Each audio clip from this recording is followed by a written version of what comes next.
আমরা সিপিএম এর লোকেরা এই পলাশতারা কতবার নির্বাচন কমিশনে গিয়ে বা সারা বছর যখন ভোটার লিস্ট সংশোধন হয় ইলেকটোরাল রোল কতবার গিয়ে এই জালি নামের তালিকা দিয়ে এসেছি আমরা প্রশাসনের কাছে, যেগুলো সরাতে হবে, এগুলো কাটাতে হবে।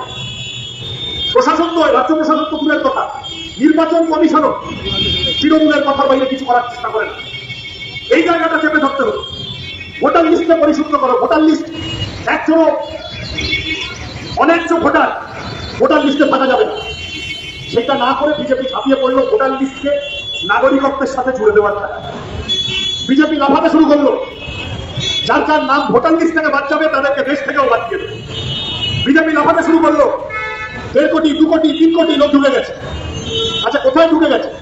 দমদমে আছে রোহিঙ্গা? রোহিঙ্গা দেখতে কিরকম? কোন ভাষায় কথা বলে? আচ্ছা, দমদমে যদি রোহিঙ্গা থাকে তাহলে দমদমের বিজেপি নেতারা 5টা রোহিঙ্গাকে ধরে থানায় দিয়ে আসছেন না কেন?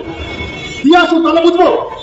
শুভেন্দু অধিকারী রোহিঙ্গা কিনা আমি জানি না, সুকান্ত মজুমদার আমি তো জানি না রোহিঙ্গা কিরকম দেখে। ওরা বলুন সুকান্ত বাবু রোহিঙ্গা নন, শুভেন্দু বাবু রোহিঙ্গা নন, দিলীপ বাবু রোহিঙ্গা নন। প্রমাণ করুন।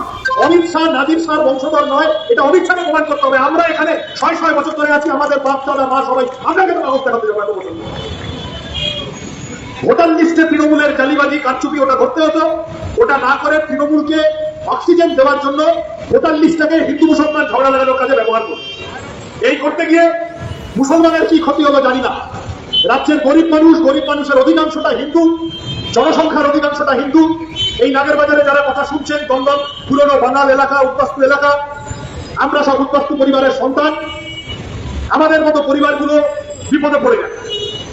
এই উত্তর 24 পরগনার বিস্তীর্ণ অঞ্চল জুড়ে নবসূত্র মানুষ, মতুয়া মানুষ এসেছে নোপার থেকে। হ্যাঁ, ধর্মীয় কারণেও যদি অত্যাচারিত হয়ে চলে আসে, আমরা আমাদের পাইনি। আমাদের পরিষ্কার কথা, ধর্মীয় কারণে অত্যাচারিত হয়ে অন্য কোনো দেশ থেকে কেউ এলে তাকে আমাদের দেশে থাকতে দিতে হবে, তাকে আমাদের দেশে প্রাথমিকভাবে তার বসবাসের ব্যবস্থা করতে হবে, তাকে আশ্রয় দিতে হবে। যখন গৌতম দেব মন্ত্রী ছিলেন, যখন বামফ্রন্টের সরকার এই গোটা উত্তর 24 পরগনার বিস্তীর্ণ বেশ জুড়ে যে নবসূত্র মানুষ এসেছে, যে মতুয়া সম্প্রদায়ের মানুষ এসেছে, বামফ্রন্ট সরকার তাদের থাকা, তাদের কাজ, তাদের ভোটাধিকার সবকিছু করে দেয়। সেগুলো না করে এখন বিজেপি আরএসএস এর নেতারা তারা এখন হিন্দু সম্প্রদায়ের মানুষের নাগরিকত্ব কেড়ে নেওয়ার তালের জন্য নেমেছে। এসআইআর লিখে রাখে, যদি 10টা লোকের নাম বাদ যায় তার মধ্যে 2টো যাবে মুসলমানের নাম, 8টা হিন্দুর নাম বাদ চলে যাবে।